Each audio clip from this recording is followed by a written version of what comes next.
ونصلي ونسلم على سيدنا ومولانا محمد رسوله النبي الأمين المكين الحنين الكريم الرؤوف الرحيم. أما بعد، الرجيم بسم الله الرحمن الرحيم.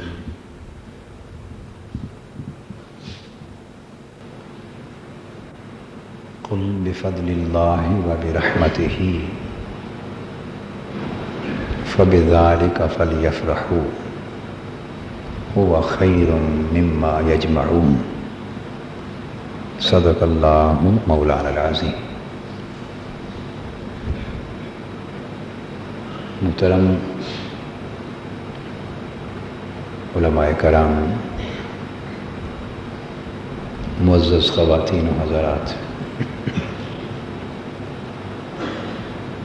اور عزیزان گرامی قدر، اللہ رب العزت کا شکر ہے جس نے ہمیں اس سال بھی حضور نبی اکرم صلی اللہ تعالی علیہ وآلہ وسلم کے میلاد پاک کی بابرکت اور باسعادت گھڑیاں عطا فرمائی. اہل ایمان، اہل محبت اور اہل ادب کے لیے یہ دن سال کے سب دنوں سے زیادہ خوشی، مسرت، کیف و سرور اور انبساط کے دن ہیں. یہ ایمان کی بہار کے دن ہیں، روحوں کی تازگی کے دن ہیں اور دلوں کے سرور کے دن ہیں. اور جو شخص حضور علیہ السلام کی میلاد مبارک کے ان دنوں میں اپنے دل اور روح کے اندر اور اپنی طبیعت کے اندر فرحت، خوشی، ایک کیف اور سرور و انبساط کی کیفیت محسوس نہیں کرتا، وہ جان لے کہ اس کے اندر ایک روگ ہے، بیماری ہے، اور وہ روگ اور بیماری نفاق کی ہے، منافقت کی. کیونکہ ایمان صحت مند ہو، تندرست ہو، سلامت ہو تو حضور علیہ السلام کی ذات اقدس سے کسی جگہ کی، کسی وقت کی، کسی دن کی اور کسی عمل کی اور کسی ارشاد کی، حتیٰ کہ کسی بھی شے کی معمولی سی نسبت بھی انسان کو بے پناہ فرحت اور خوشی عطا کرتی. تو یہ دن تو پھر حضور علیہ السلام کی ولادت باسعادت کی دن. آج کا دن اور آنے والی 12 ربیع الاول کی مبارک رات، پھر کل کا دن، پھر سارا مہینہ حضور کے میلاد کی نسبت سے اس کا ایک ایک لمحہ، ایک ایک دن اور ایک ایک رات خوشیوں سے بھرا. تو اہل ایمان کو چاہیے کہ وہ اس ماہ میں کم سے کم اس ماہ میں، اور یہ جو 1-2 دن اور راتیں ہیں، ان میں بڑھ چڑھ کر خوشیاں منائیں، صدقہ و خیرات کریں، چراغاں کریں، حضور علیہ السلام کے میلاد پاک کی محفلیں منعقد کریں، نعت خوانی کی مجلسیں منعقد کریں، ذکر کی مجالس منعقد کریں، درود و سلام کے حلقے منعقد کریں، اور اپنے محلوں میں، گلیوں میں، کوچوں میں، گھروں میں چراغاں بھی کریں، ایک دوسرے کو مبارکباد بھی دیں، اور ایسا ماحول اور ایسا سما پیدا کریں کہ آپ کے بچے اور آپ کی آئندہ آنے والی نسلیں، ان کے ذہنوں میں یہ بات نقش ہو کہ ہماری خوشیوں کا بحیثیت مسلمان، ہماری خوشیوں کا مرکز و محور یہی حضور علیہ السلام کی ذات پاک ہے۔ اگر آپ اپنی اولاد اور اپنی نسلوں کے دلوں میں، ذہنوں میں یہ تصور نقش کرنے میں کامیاب ہو گئے،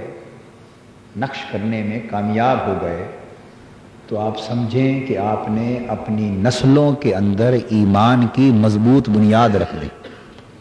ایمان کی مضبوط بنیاد رکھ دی۔ حضور علیہ الصلوۃ والسلام نے فرمایا علموا اولادکم حب نبیکم، لوگوں اگر چاہتے ہو کہ تمہاری اولادیں اور تمہاری نسلیں ایماندار رہیں، کیا ایماندار رہیں، تو اپنی اولادوں کو محبت رسول کی تعلیم دیا کرو، محبت رسول کی تعلیم دیا کرو۔ اور یہ محبت رسول کی تعلیم اور محبت رسول کے سبق کی ایک بہترین عملی شکل ہے کہ انہیں نفسیاتی طور پر، ذہنی طور پر، قلبی اور جذباتی طور پر حضور علیہ الصلوۃ والسلام کی اور آپ کی نسبتوں کی محبت میں آگے کیا جائے، بڑھایا جائے۔ اللہ کا شکر ہے جس ذات پاک نے تحریک منہاج القرآن کو بہت سی دیگر نعمتوں سے اور شرفوں سے نوازا، مگر سب سے بڑا شرف اور سب سے بڑی نعمت اور سب سے بڑا امتیاز تحریک منہاج القرآن کو یہ عطا فرمایا کہ اس کے ذریعے موجودہ اور آئندہ نسلوں تک عشق و محبت رسول اور ادب و تعظیم رسول صلی اللہ علیہ وسلم کا سبق فروغ پا رہا ہے۔ اور یہ بھی اللہ کا شکر ہے کہ پاکستان کو بنے ہوئے 42 سال بیت گئے، مگر حضور علیہ الصلوۃ والسلام کے میلاد مبارک کے موقع پر توپوں کی سلامی کا تصور کسی کے ذہن میں نہ آیا تھا۔ پچھلے سال ہم نے یہ تحریک چلائی، اللہ پاک کی بارگاہ میں ہماری ٹوٹی پھوٹی کوششیں اور تحریک کامیاب ہوئی، اور پچھلے سال بھی اور اس سال بھی 21 توپوں کی سلامی حضور کے میلاد پاک کی صبح یہ بطور قانون کے رائج ہو گئے۔ مجھے کسی نے بتایا کہ اس سال بھی اعلان ہوا ہے آپ کو اطلاع؟ جی اس سال بھی سنا ہے کہ 21 توپوں کی سلامی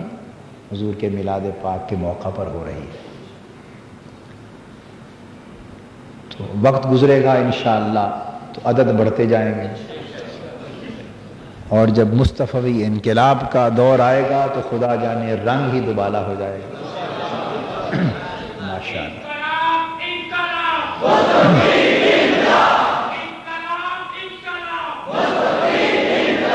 حاضرین محترم، میں نے قرآن مجید کی ایک آیہ کریمہ تلاوت کی ہے۔ اللہ تبارک و تعالیٰ نے ایک عمومی حکم دیا کہ اے محبوب صلی اللہ علیہ وآلہ وسلم فرما دو کہ اللہ کے فضل پر اور اللہ کی رحمت پر خصوصیت سے خوشیاں منایا، جشن منایا کرو، خوشیاں مناؤ، اور یہ تمہارا خوشی منانا اللہ کے فضل اور اس کی رحمت پر مال و دولت یہ جو کچھ بھی تمہارے پاس جمع ہو سکتا ہے اس کے جمع کرنے سے بہتر ہے، اس کے جمع کرنے سے۔ اس کا ایک یہ تو معنی عمومی ہے، اور ایک معنی خصوصی جو بطور استنباط، بطور استخراج و استنباط مراد لیا جا سکتا ہے اور مراد لیا گیا ہے، وہ یہ ہے کہ بے شک اللہ کے فضل اور اللہ کی رحمت کی بے شمار صورتیں ہیں، مگر ساری کائنات میں نہ حضور علیہ الصلوۃ والسلام سے بڑا اللہ کا کوئی فضل ہے اور نہ حضور سے بڑھ کر اللہ کی کوئی رحمت ہے۔ اللہ کے فضل کی سب سے اعلیٰ اور ارفع صورت حضور علیہ الصلوۃ والسلام کی ذات پاک، اور اللہ کی رحمت کی سب سے بلند شکل حضور علیہ السلام کی ذات پاک۔ گویا حضور علیہ الصلوۃ والسلام اللہ کا فضل مجسم ہے اور اللہ کی رحمت مجسمہ ہے۔ جب یہ بات طے ہو گئی، ائمہ کرام نے اس کی تصریح کی، تو پتہ یہ چلا کہ جب عام فضل اور عام رحمت ہو تو اس پر خوشی منانا اللہ کو پسند ہے، تو جس دن اللہ کا سب سے بڑا فضل اترا اور جس رات اللہ کی سب سے بڑی رحمت آئی، اس دن اور اس رات خوشی منانے کا عالم کیا ہوگا۔ اور پھر فرمایا ہوا خیر مما یجمعون، تو خوشی منانے پر صاف ظاہر ہے کچھ خرچ ہوتا ہے۔ جب انسان خوشیاں مناتا ہے تو خرچ ہوتا ہے، صدقہ خیرات کرتا ہے، چراغاں کرتا ہے، کھانا پکاتا ہے، تقسیم کرتا ہے، اچھے لباس پہنتا ہے، اوروں کو دیتا ہے، اہتمام کرتا ہے۔ خوشی اہتمام سے ہوتی اور اہتمام پر خرچ ہوتا، جتنا چاہیں کر لیں۔ تو اللہ پاک نے فرمایا کہ جب تم اللہ کے سب سے بڑے فضل اور اللہ کی سب سے بڑی رحمت کی آمد پر خوشی مناؤ گے تو اسی نسبت سے مناؤ گے نا کہ جتنی بڑی رحمت اور جتنا بڑا فضل ہے۔ تو جب اس نسبت سے مناؤ گے تو اسی تناسب سے خرچ ہوگا، اسی تناسب سے خرچ ہوگا۔ اور فرمایا ہوا خیر مما یجمعون، اور جو خرچ کر دو گے میری رحمت اور میرے فضل کی خوشی پر، جو مال خرچ کر دو گے وہ جمع رکھنے سے بہتر ہے، وہ جمع رکھنے سے بہتر ہے، خرچ کرنا جمع کرنے سے بہتر ہے۔ تو آج رات حضور علیہ الصلوۃ والسلام کے میلاد پاک کی رات ہے۔ یہ وہ رات ہے جس رات ازل سے ابد تک کائنات کا سب سے بڑا اللہ کا فضل اترا، اور ابتدائے کائنات سے انتہائے کائنات تک اللہ کی سب سے بڑی رحمت کا نزول اور ورود ہوا، حضور علیہ الصلوۃ والسلام کی ولادت باسعادت کی شکل میں۔ تو اس رات خوشی منانے کا حکم ہے، اس رات خوشیاں منانے کا حکم ہے۔ جن دوستوں نے ابھی تک چراغاں کا اہتمام نہیں کیا، وہ جمعہ پڑھنے کے فوراً بعد بازاروں میں جائیں، رات سے پہلے پہلے گھروں پر چراغاں کرتے۔ جنہوں نے اب تک گھر کے اندر صدقہ خیرات کا اہتمام نہیں کیا، آج رات یا کل دن وہ فوری اہتمام کریں اور کل وہ دیگیں پکائیں، صدقہ خیرات کریں۔ کوئی محلہ، کوئی گلی کوچہ ایسا نہ ہو جہاں صدقہ اور خیرات اور دیگیں اور لنگر تقسیم نہ ہو رہے ہوں، تاکہ آپ کی نسلیں جانیں کہ یہی وہ دن ہے جو دن مسلمانوں کی سب سے بڑی خوشی کا دن ہے۔ لیکن ایک تعلق قائم ہو ان کے ذہنوں کو۔ بس دوستو، یہی راستہ ہے آج آئندہ نسلوں کے ایمان کو بچا لینے کا، انہیں اس راہ پر ڈالو۔ اب یہاں ایک حدیث پاک بیان کرتا ہوں، کثرت سے آپ نے سنی ہے، چونکہ اسی موقع کی مناسبت سے ہے اس لیے اسی کو دہرانا افضل۔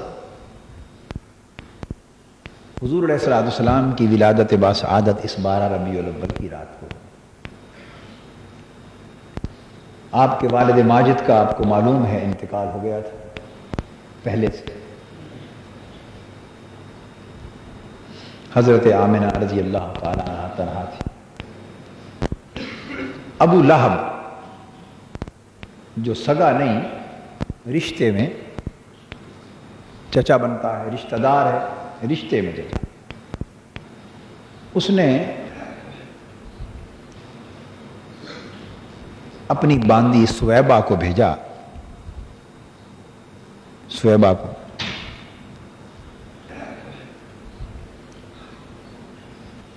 اور کہا کہ میری بھاوج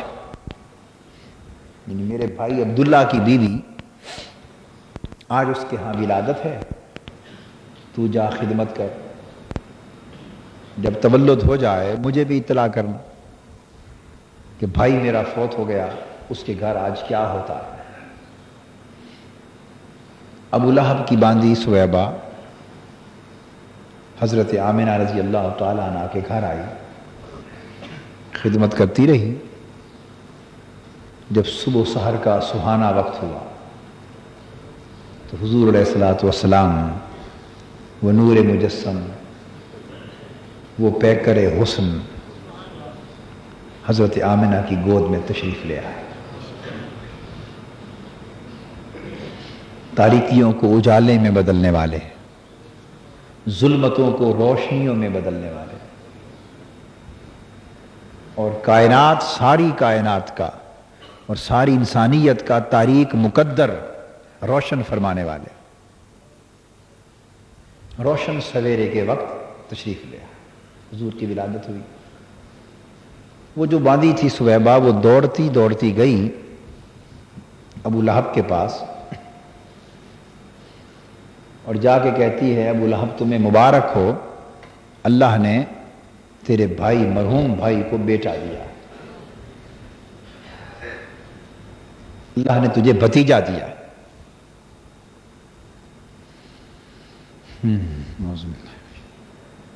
یہ ابو لہب وہ ہے جس نے، آپ کو معلوم ہے کہ حضور علیہ الصلوۃ والسلام کو بعد ازاں اذیت دی، تکلیف پہنچائی، پریشان کیا، اور قرآن مجید کی ایک پوری سورت وعید کے طور پر، تنبیہ کے طور پر ابو لہب کی مذمت میں نازل ہوئی۔ تبت یدا ابی لہب وتب، ہاتھ ٹوٹ جائیں ابو لہب کے اور وہ برباد ہو جائے۔ اتنا سخت کلمہ پورے قرآن مجید میں کسی شخص کے لیے نہیں کہا گیا، کیونکہ اس نے ہاتھ سے تکلیف دی حضور علیہ الصلوۃ والسلام۔ جب حضور کی بعثت کا دور تھا، اعلان نبوت کے بعد، کیونکہ وہ کافر رہا اور اس نے بعد ازاں دشمنی کی، حضور علیہ الصلوۃ والسلام سے عداوت کی اور اسلام کی راہ میں رکاوٹ بنا، مزاحمت کی، حضور علیہ الصلوۃ والسلام کی ذات پاک پر اس نے اسلام دشمنی کی وجہ سے حملے کیے، اور حتیٰ کہ اپنے چونکہ رشتہ داری تھی، چچا تھا، اس نسبت سے اسے یہ جرت بھی ہوئی کہ اپنے ہاتھ سے حملہ آور ہوا حضور علیہ الصلوۃ والسلام پر، اور اس کی بیوی نے بھی حملہ کی۔ تو غیرت خداوندی جوش میں آ گئی اور فرمایا تبت یدا ابی لہب وتب۔ پھر پوری صورت اس کی مذمت میں آئی۔ یعنی یہ ہے اس شخص کے کا حال جو قرآن مجید نے بیان کیا۔ بتانا یہ ہے کہ باوجود اس کے کہ کفر میں وہ اس حالت تک تھا، کفر میں اور اسلام دشمنی میں اس انتہا تک تھا کہ جس انتہا تک کوئی اور شاید ہی پہنچا، کہ قرآن مجید کی پوری صورت اس کی مذمت میں آئی۔ یہ کفر اور اسلام دشمنی کی حالت۔ مگر جب حضور علیہ الصلوۃ والسلام کی ولادت باسعادت ہوئی تو اسے تو یہ معلوم نہ تھا کہ میرا یہ بھتیجا جو آج پیدا ہو رہا ہے، یہ جوان ہو کر کیا اعلان کرنے والا ہے، اور ہمارے کفر اور شرک کے جھوٹے مذہب پر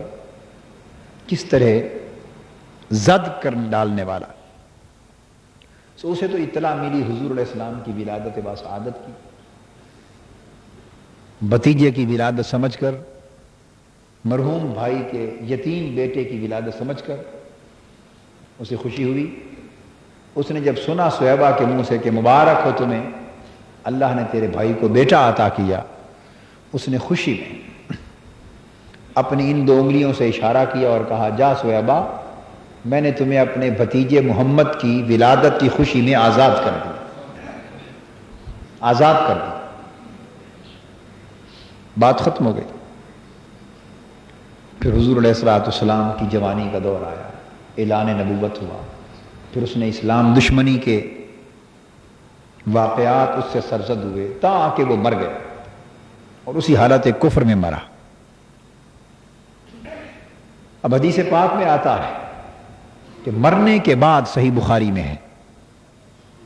وہ اپنے کسی ایک رشتہ دار کو، اپنے بھائی کو خواب میں ملا، اور ایک روایت میں ہے کہ حضرت عباس بن عبد المطلب رضی اللہ تعالیٰ عنہ اپنے بھائی کو، حضرت عباس کو خواب میں ملا۔ حضرت عباس نے اس سے پوچھا، بتاؤ بھائی ابو لہب، مرنے کے بعد تمہارے اوپر کیا بیتی، تمہارا حال کیا ہوا؟ اب وہ جواب دیتا ہے، یہ حدیث صحیح بخاری میں ہے۔ پھر اس کے بعد بخاری شریف کی شروع میں ہے، فتح الباری میں امام عسقلانی نے لیا، امام سہیلی نے لیا، امام کرمانی نے لیا، دیگر کتب حدیث میں تفصیل کے ساتھ آیا، امام ابن جوزی نے لیا، شیخ عبدالحق محدث دہلوی نے اس کو لیا، محمد بن عبد الوہاب نجدی نے اس سے استدلال کیا۔ یعنی ہر دور میں ائمہ، محدثین، علماء، محققین ہر دور میں بلا تفریق و امتیاز اس حدیث سے استدلال کر کے ایک ہی نتیجے پر پہنچتے رہے، ایک ہی نتیجے پر پہنچتے۔ تو روایات میں الفاظ میں اختلاف ہے، بات ایک ہی ہے، مضمون ایک ہے۔ کسی مقام پر حدیث کا واقعہ کا ایک حصہ ہے، کسی پر اس سے زیادہ تفصیل ہے، کس میں اس سے زیادہ تفصیل ہے۔ تو میں مجموعی طور پہ پورا مضمون بیان کر رہا ہوں جو جملہ کتب حدیث اور شروع میں بیان ہوا، اور محدثین نے جملہ طرق سے جو روایات لیں ان کا ماحصل بتا رہا ہوں۔ تو صحیح بخاری کی روایت کے مطابق حضرت عباس نے پوچھا کہ کیا ہوا مرنے کے بعد تم سے؟ ابو لہب جواب دیتا ہے کہ بھائی عباس،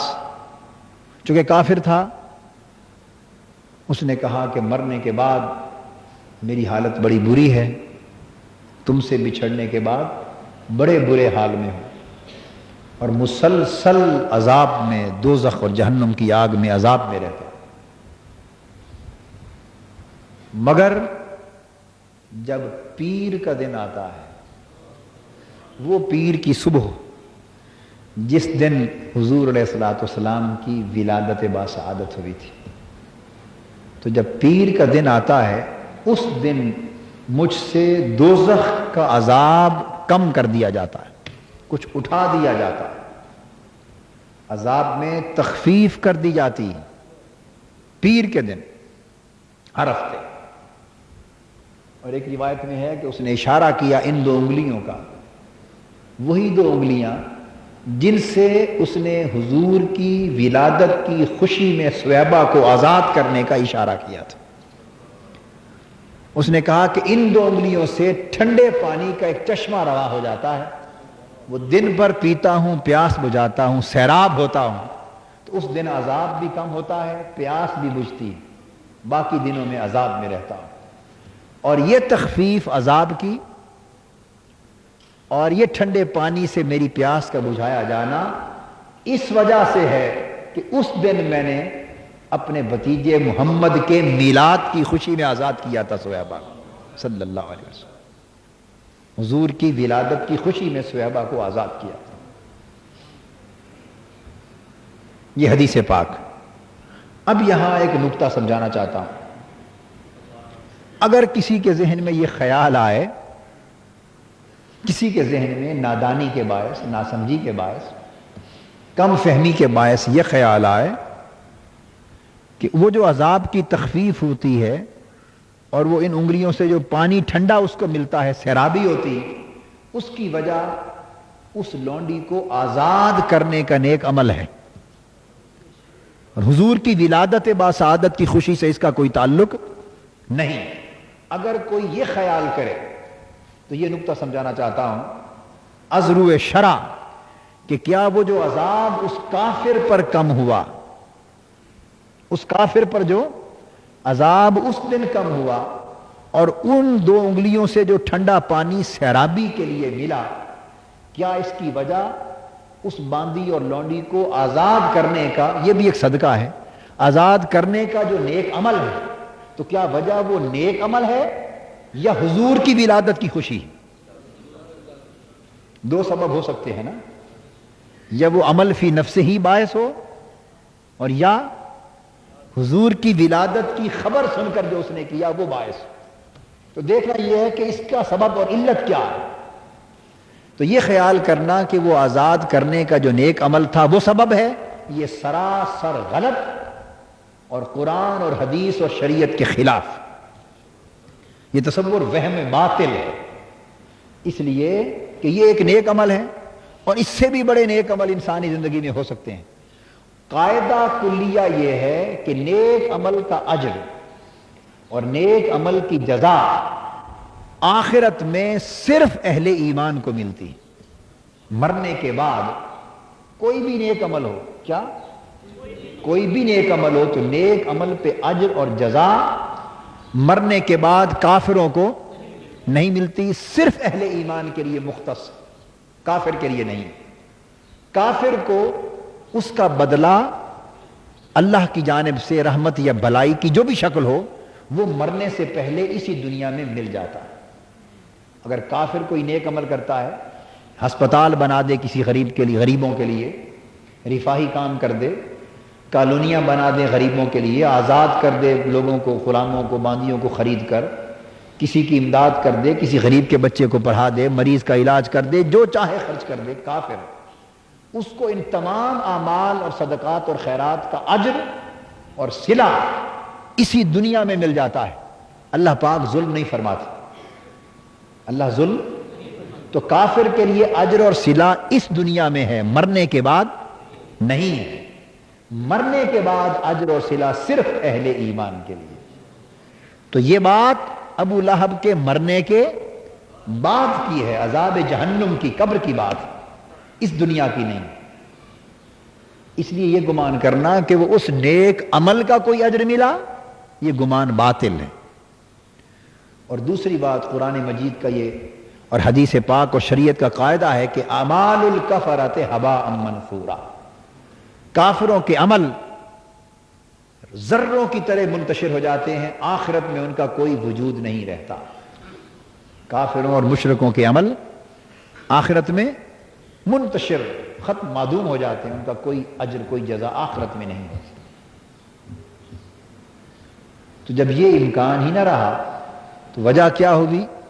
اور پھر وجہ حضور علیہ الصلوۃ والسلام کی ولادت کی خوشی میں، اور احادیث میں موجود ہے۔ اس نے کہا کہ اس کی وجہ محض سویبہ کو آزاد کرنا نہیں، اس طرح کے تو اس نے اور بھی سینکڑوں کام زندگی میں کیے ہوں گے، کئی سینکڑوں کام زندگی، کئی غریبوں کی مدد کی ہوگی، آپ سمجھ گئے نا، کئی اوروں کو بھی آزاد کیا ہوگا، کئی کام کیے ہوں گے، مگر ان کی کوئی جزا کوئی اجر آخرت کے لیے محفوظ نہ ہوگی۔ اور یہ جو پیر والے دن عذاب کی تخفیف ہوئی اور پیر والے دن اس کی ان دو انگلیوں سے اسے سیرابی کے لیے ٹھنڈا پانی ملا، یہ صرف اس لیے وہ کہتا ہے کہ چونکہ اس دن میں نے اپنے بھتیجے محمد کی ولادت کی خوشی منائی تھی، اس پر اللہ نے باوجود میرے کفر، شرک اور اسلام دشمنی کے مجھے احساس دلانے کے لیے کہ ظالم تو کافر تھا، مشرک تھا، دین کا دشمن تھا، دوزخ کا مستحق تھا، اور تباہی اور ہلاکت کے گڑھوں میں تو برباد ہو رہا ہے، یہ ہے تیرا حال اور یہ ہمارا حال ہے کہ کافر ہو کر تو نے میرے محبوب کی ولادت کی ایک لمحہ خوشی منائی، اپنی ساری زندگی تیری برباد کری، وہ لمحہ تجھے بچا گیا، وہ ایک لمحہ تجھے بچا گیا۔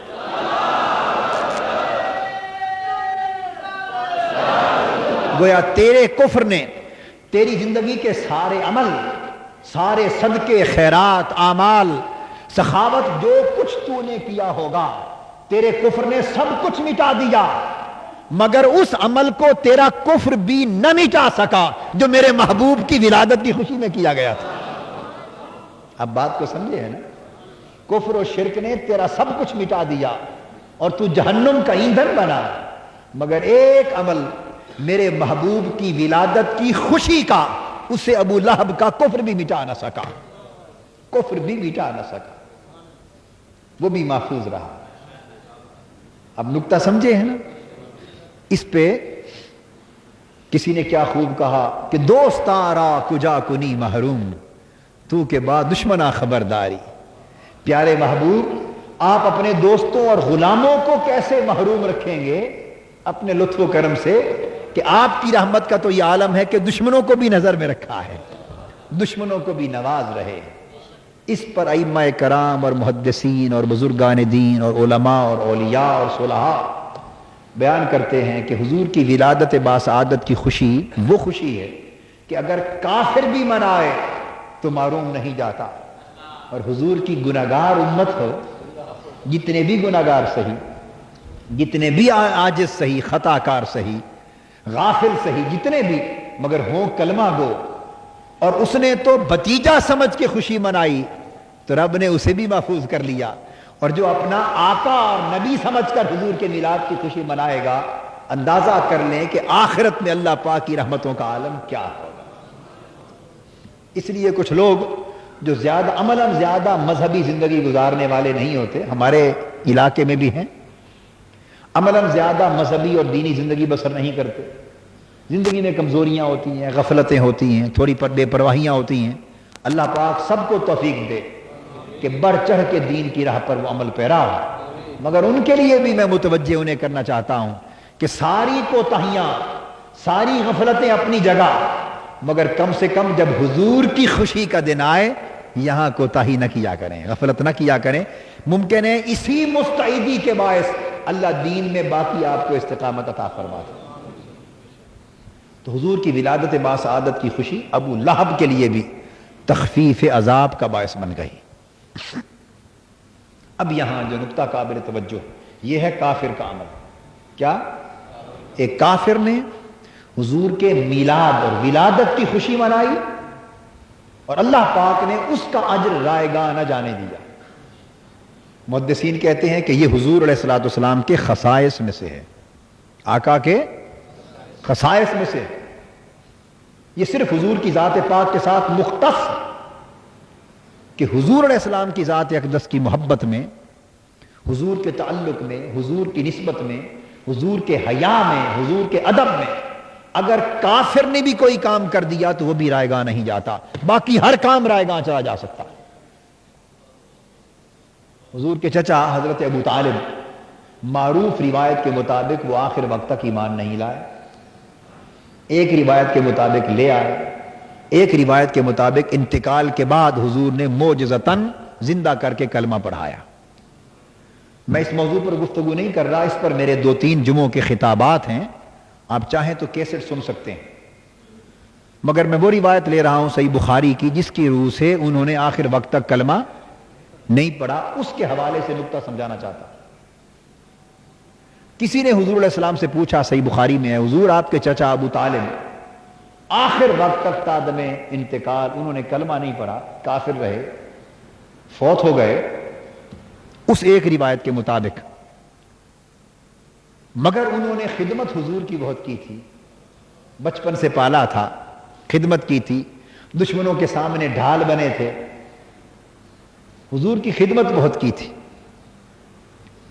اور وہ کلمہ پڑھے بغیر فوت ہو گئے، تو حضور کیا وہ جو آپ کی خدمت کی وہ ان کو کوئی نفع دے گئی یا نہ دے گئی؟ اس کا کوئی صلہ ملا یا نہ ملا؟ آقا فرماتے ہیں ہوا فی زحزاہ من نار لولا انا لکان فی الدرک الاسفل، صحیح بخاری ہے۔ فرماتے ہیں کہ ہاں خدمت میری کی ہو اور صلہ نہ ملے، یہ کیسے ہو سکتا ہے؟ خدمت میری کی ہو، خیال میرا رکھا ہو اور صلہ نہ ملے؟ میری خدمت کوئی باقی اعمال کی طرح ہے؟ ارے سارے اعمال صالحہ، حتیٰ کہ میرے عقیدے کے مطابق نماز، روزہ، حج، زکوٰۃ، صدقہ، خیرات، زندگی کے سارے اعمال صالحہ، ان کا انبار اور ذخیرہ ایک طرف اور ادب و محبت و خدمت مصطفیٰ ایک طرف، حضور کی خدمت ایک طرف، حضور کی محبت اور ادب میں سرزد ہونے والا عمل ایک طرف، سارے اعمال کے ذخیرے مل کر خدمت رسول کے عمل کے برابر ذرہ بھی نہیں بن سکتے۔ ذرہ بھی نہیں بن سکتی۔ فرمایا کہ خدمت میری کی ہو اور صلہ نہ ملے؟ فرمایا وہ جہنم کے کنارے پر ہیں، وہ جو تپش ہے آگ کی ان کے گھٹنوں تک، ٹخنوں تک جاتی ہے اور جسم سلامت رہتا ہے۔ خدا کی قسم اگر میری ذات نہ ہوتی اور میری خدمت نہ کی ہوتی تو وہ دوزخ کے انتہائی نچلے گڑھے میں جل رہے ہوتے۔ چونکہ میں نے اپنی زبان سے کہا تھا چچا کلمہ پڑھ لو، انہوں نے نہ پڑھا۔ اس انکار کے بعد حالت یہ ہوتی کہ انتہائی اذیت ناک دوزخ کے گڑھے میں جلتے، مگر وہی میری خدمت تھی جو انہیں اس دوزخ سے بچا گئی، دوزخ سے بچا گئی۔ نقطہ سمجھانا چاہتا ہوں کہ حضور کی خدمت میں اور حضور کے ادب میں، حضور کی محبت میں، حضور کے حیا میں، حضور کے تعلق میں اور حضور کی نسبت میں اگر کسی کافر نے بھی کوئی چھوٹا سا عمل کر دیا وہ بھی بڑا ہے، وہ بھی محفوظ ہو گیا، وہ بھی محفوظ ہو گیا۔ اور اس کے برعکس، اس کے حضور کی بے ادبی کسی مومن سے بھی، جو مومن تھا، مسلمان تھا، عبادت گزار تھا، نمازی تھا، روزے دار تھا، حاجی تھا، زکوٰۃ صدقہ خیرات دینے والا تھا، نیک اعمال سے جھولیاں جس کی بھری ہوئی تھی، مگر حضور کی بے ادبی اس مومن سے ہو گئی، اس کا سارا کچھ تباہ و برباد گیا۔ یہ ہے دو چیزوں کا موازنہ جو سمجھا رہا ہوں۔ آج کا نقطہ یہ کہ حضور کی محبت و ادب میں ایک چھوٹا سا عمل کافر سے ہو گیا، وہ بھی رائے گاں نہ گیا، اور حضور کی بے ادبی میں چھوٹا سا کام مومن سے ہو گیا تو سارے عمل رائے گاں گئے۔ یہ نقطہ سمجھنے والا ہے۔ قرآن مجید گواہ ہے، فرمایا لا ترفعوا اصواتکم فوق صوت النبی، حضور علیہ السلام کی آواز سے اپنی آوازیں اونچی نہ کیا کرو، اپنی آواز حضور کی آواز سے اونچی نہ کیا کرو، آواز کو پست رکھو، اور جب حضور کو بلاؤ ادب سے بلاؤ، بے تکلفی سے نہ پکارو۔ ان تحبط اعمالکم وانتم لا تشعرون، اگر تمہاری آواز معمولی سی بھی حضور کی آواز سے اونچی ہو گئی، حضور کی بارگاہ میں معمولی سی بھی بے ادبی ہو گئی، بے ادبی کیا؟ صرف آواز اونچی ہو جانے کی، نہ نماز چھوڑی، نہ روزہ چھوڑا، نہ حج چھوڑا، نہ زکوٰۃ، نہ صدقہ خیرات، نہ توحید کا انکار کیا، نہ نبوت کا انکار، نہ رسالت کا انکار، نہ آخرت کا انکار، نہ قرآن کا انکار، نہ سنت کا انکار، پورے اسلام پر پورا کا پورا عمل رہا، شریعت پر عمل رہا، نمازیں، اطاعت، اتباع، ہر چیز قائم رہی، مگر فقط ایک بے ادبی ہو گئی حضور کی بارگاہ میں کہ آواز حضور کی آواز سے اونچی کر دی، یا پکارا تو ادب کے خلاف پکارا، تو فرمایا خبردار اگر تم نے ایک بے ادبی بھی کر دی تو ان تحبط اعمالکم، تمہاری زندگی کے سارے اعمال رائے گاں گئے، ساری نیکیاں برباد گئیں، وانتم لا تشعرون، اور تمہیں خبر ہی نہ ہوگی، تم اتراتے پھرو گے کہ میں نے اتنے عمل کیے اور سارا صفایا ہو چکا ہوگا۔ تو آپ نے دیکھا کہ مومن تھا، ایک بے ادبی ہوئی سب کچھ جاتا رہا،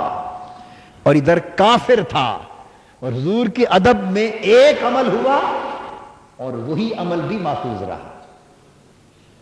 تو پتہ یہ چلا کہ اعمال کی قبولیت کا مدار اللہ کی بارگاہ میں، اعمال کی اور ایمان کی اور اعمال کی قبولیت کا مدار کسی اور شے پر نہیں۔ مغالطے میں نہ رہا کرو،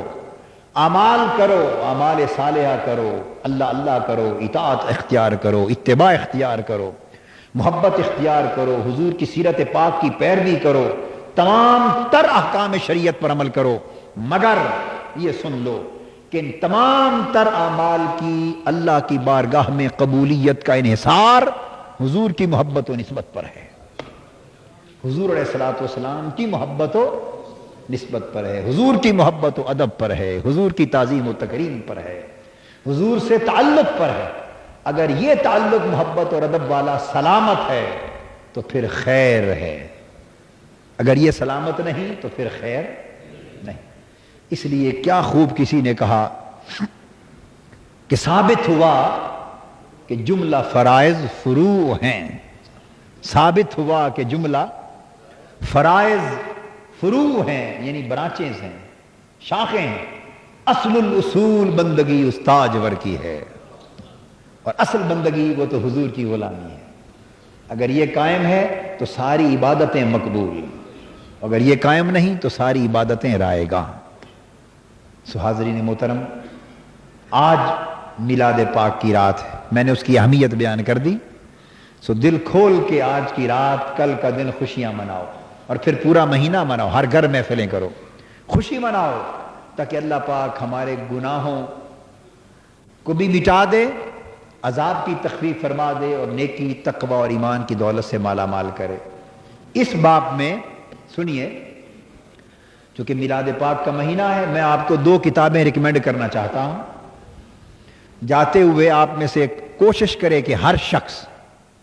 وہ 2 کتابیں خرید کے لے جائے، نہیں تو رات کو آئیں، جن کے پاس اب نہ صورت ہو وہ رات کو لیں، مگر ہر شخص وہ 2 کتابیں لے، ان کو پڑھے، اپنے پاس رکھے، اپنے متعلقین کو دے، اور خوب ان کا مطالعہ کروائے، کرے بھی اور کروائے، تاکہ اس نقطے کی سمجھ آ جائے۔ ایک ہے جشن میلاد النبی صلی اللہ علیہ وآلہ وسلم کی شرعی حیثیت۔ کیا؟ جشن میلاد النبی کی شرعی حیثیت۔ اور دوسری ہے عشق رسول صلی اللہ علیہ وسلم، استحکام ایمان کا واحد ذریعہ۔ یہ 2 کتابیں ایسی ہیں کہ ان کو خریدیں، پڑھیں، اور ہر جگہ دوستوں سے پڑھوائیں۔ اور مجلہ بھی رانا صاحب بتا رہے ہیں، جو چھپا ہے میلاد النبی صلی اللہ علیہ وسلم کا نمبر، مضامین ہیں حضور کے میلاد پاک پر، مجلہ کے، وہ بھی لے جائیں۔ یہ چیزیں پڑھا کریں تاکہ سن کے بھول نہ جائیں، آپ کے پاس لٹریچر بھی ہو، مطالعہ بھی کریں، آگے بھی دیں، بات کی سمجھ آتی۔ اللہ تبارک و تعالی ہمارے حال پہ لطف و کرم فرمائے، کرے وما علینا الا البلاغ۔